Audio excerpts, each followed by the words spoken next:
அனைவருக்கும் இனிய பொங்கல் திருநாள் நல்வாழ்த்துக்கள். இன்னைக்கு ஒரு குட்டி கதை. மாடுங்களாம் ஒன்று சேர்ந்து கடவுள்கிட்ட போய், பூமியில் மனிதர்கள் எங்ககிட்ட ரொம்ப வேலை வாங்குறாங்க, எங்களுக்கு ரொம்ப கஷ்டமாக இருக்குது கடவுளேன்னு சொல்ல, கடவுளும் நீங்கள் சொல்கிறத நான் எப்படி நம்புறது, மனிதர்கள் அப்படிலாம் பண்ண மாட்டாங்களேன்னு சொல்ல, அதுக்கு மாடுங்களும் நீங்களே ஒரு நாள் பூமிக்கு வந்து பாருங்கன்னு சொல்லிட்டு வந்துடுதுங்க. கடவுளும் இன்னைக்கு போகலாம் நாளைக்கு போகலான்னு பார்க்குறாரு. பூமிக்கு போகிறதுக்கான நேரமே கிடைக்கல.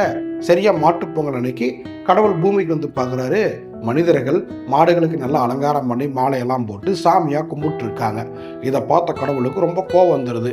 உடனே மாடுகள்கிட்ட போய், மனிதர்கள் உங்கள் மேலே இவ்வளோ பாசமாக இருக்கிறாங்க, உங்களை தெய்வமாக கும்பிட்டுருக்காங்க, நீங்கள் அவங்க மேலே தப்பு சொல்லலாமான்னு சொல்லி கேட்க, அதுக்கு ஒரு மாடு சொல்லிச்சான், வருஷத்தில் ஒரு நாள் நாங்கள் சந்தோஷமாக இருக்கிறத பார்த்துட்டு வருஷம் பூரா நாங்கள் சந்தோஷமாக தான் இருக்கிறேன்னு நினச்சா எப்படி கடவுளேன்னு சொல்லி கேட்டுச்சான். இங்கே பல பேர்த்தோட வாழ்க்கை அப்படி தான் இருக்குது.